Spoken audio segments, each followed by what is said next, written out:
BuhariI right not to dissuade you from running in 2019 elections, just like two notable statesmen in the country and others did the other day.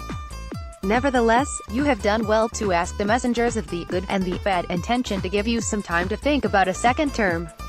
As you may know, many Nigerians were charmed to ride that gravy train with you because of your pedigree, captivating campaign promise to fight corruption and other miracles that you pledged to perform during your election campaign in 2014-2015. The recent corruption rating of the country by Transparency International triggered this letter. From the foregoing, it seems obvious that corruption has taken an armchair in your administration. As a young Nigerian, I find the report highly disturbing because the image dent on the nation is like the leopard spot, and it is particularly endemic on the youth, who will be viewed with an eye of corruption by persons across the world when they travel abroad. It baffles one's imagination to see the country in this mess, despite the enormous trust and public perception that your presidency will rekindle hope and put the image of the country in good stead globally. Understandably, the T report is not an attempt at a joke. But it seems your administration calls its bluff instead of using it as a wake-up call and take radical steps to tackle and mitigate corrupt practices. Indeed, it has become very obvious that your wife knows that something was terribly wrong with your cabinet. Hence, she did say some time ago that the hyenas and jackals would be kicked out. But till this moment, that has not happened, and this seems to suggest that you probably don't seek, nor heed to her opinion, having confined her to the kitchen and the other room. It is important that you reassess those who try to teach you how to be left-handed at old age. To get Nigeria working, crooked and inept people must be removed from powerful seats. The risk of timidity or fear of what kinsmen would say far outweighs those of boldness for the good and progress of the country. The truth is that it takes guts to challenge and prosecute corrupt people, therefore, you must be ready to step on toes. More so, you cannot achieve success without honest and capable people in your government. Indeed, your recent confession that the Inspector General of Police disobeyed your order confirms Madam's position about those around you.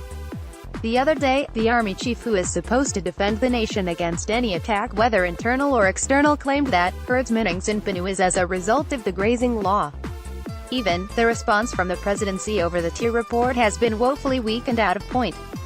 The vice president downplayed the T report when he said the Corruption Perception Index should not be misconstrued as a setback but an opportunity to continue building on the many successes recorded in key sectors of the country.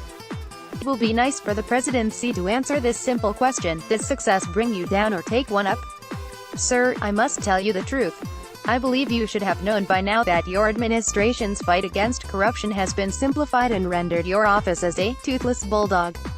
Your choice of Magu as chairman of the Economic and Financial Crimes Commission, EFCC, has created a ripple that has not only colored the commission, but weakened it from fighting corruption with might. It is surprising that, despite several requests and presentation to confirm him in a Senate that has a majority as members from your party, Magu still remains on acting position. This is a shame. Globally, governments succeed by dissolving power and allowing decisions to be taken as closely as possible to the people they affect.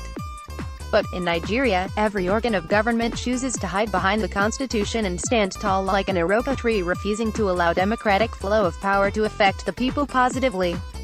A case in point is the brouhaha over the electoral timetable between the executive and the legislature. Given that politicians don't usually identify with failure, even as many are not comfortable being in the opposition. Therefore, it was a fanfare for those who have misappropriated public fund to cross-carpet into your political party in order to evade probe. I don't know of anywhere in the world where government will fold its hands and watch its citizens suffer undue hardship due to corrupt practices without bringing the culprits to book. Oftentimes, Nigerians are cajoled by your henchmen to bear the hardship because it is not caused by your administration. More so, that you need more time to clear the 16 years of PDP's mess. What an irony. Once again, in no distant time, Nigeria will be going to war? Yes. Since the restoration of democracy in 1999, the country has set off a dual electioneering process. Perhaps the 2019 election campaign is the reason behind your government's proposal of the hate speech law. Sir, you should note that without active opposition, even a saintly ruler will become complacent, venal and repressive. Any form of legislation that tends to be rapacious, repressive, and tailored to rig the system so that your administration will enjoy some privileges will definitely cause bad blood in the society.